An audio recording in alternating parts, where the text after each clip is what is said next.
Fray Antonio nació en el año de 1500 en la ciudad de Segovia, España.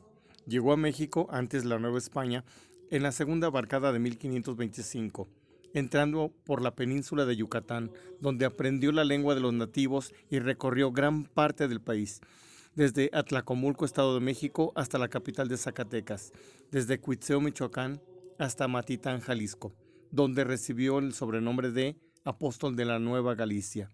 Cuando estuvo en Michoacán, solicitó a los artesanos purépechas que le hicieran una imagen de la Santísima Virgen María de 34 centímetros en caña de maíz, dándole su primer nombre como la Virgen de la Concepción. Ahora bien, durante la cruenta guerra de 1540 entre los chichimecas y la milicia del virrey Antonio de Mendoza, Fray Antonio solicitó permiso al virrey para subir al monte de Mistón, donde se encontraba la resistencia de los nativos de varios estados como Nayarit, Colima, Jalisco, Querétaro, Aguascalientes, Guanajuato y Zacatecas mismo. Y dicha guerrilla había durado ya más de 3 años y había causado miles de bajas en ambos bandos. Ahí, la Ciguapili de Fray Antonio realizó su primer milagro. En cuanto vieron a la Virgen colgada al pecho del fraile, 6,000 indígenas abandonaron la guerra, a quienes se les asignó para vivir la zona que hoy toma el nombre de Zapopan. Ahí Fray Antonio donó la Virgencita a los nativos y estos le construyeron una capilla de adobe y techo de palma en 1542. Pero en 1609 el clima arruinó su casita y tuvieron que esperar hasta 1646 para conseguir una casa más apropiada para su patrona. Pero fueron los propios indígenas de viva voz quienes comenzaron a propagar un sinfín de hechos milagrosos, y la Madre de Jesús pasó a recibir el nuevo nombre de la Milagrosa Virgen de Zapopan. En este punto, una comisión eclesiástica investigó rigurosamente la situación y documentó, entre muchos, estos primeros 11 casos milagrosos. 1. Curación de un ciego de nacimiento quien recobró completamente la vista al tocar por primera vez con sus manos a la taumaturga del cielo. 2.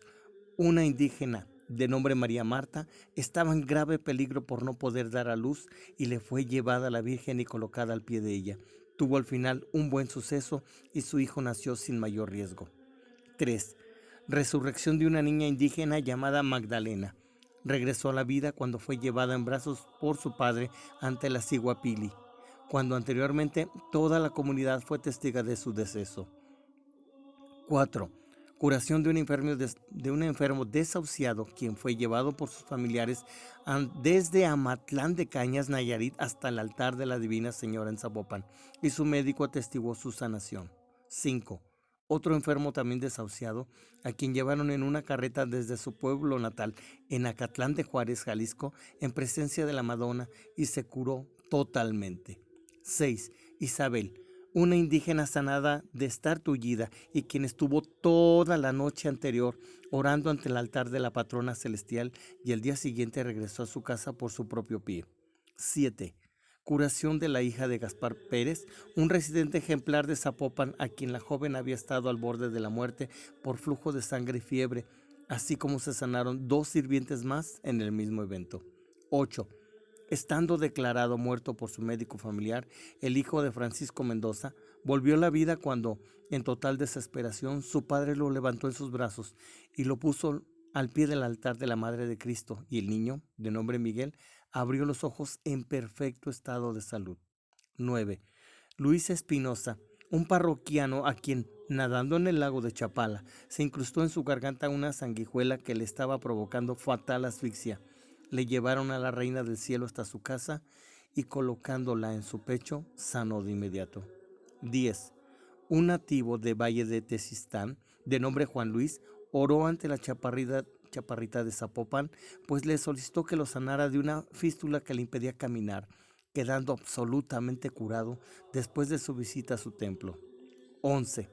Juan Bautista, un albañil que estaba enyesando la torre de la nueva iglesia, cayó de una altura aproximada de 5 pisos, cayendo fatalmente de pecho sobre una pila de piedra.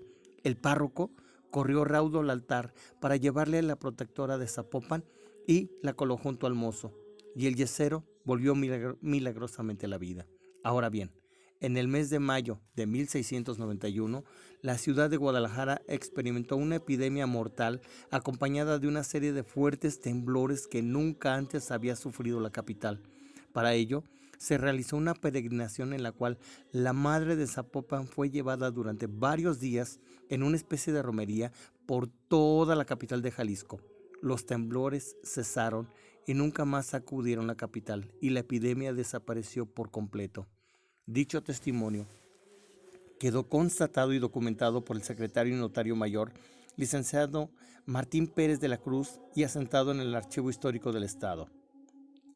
Pero el acto milagroso de la Santa Madre de Zapopan, que superó todas las expectativas, fue lo ocurrido en el año de 1955. Chapala, el lago más grande de todo el país, se secó después de 5 largos años de sequía.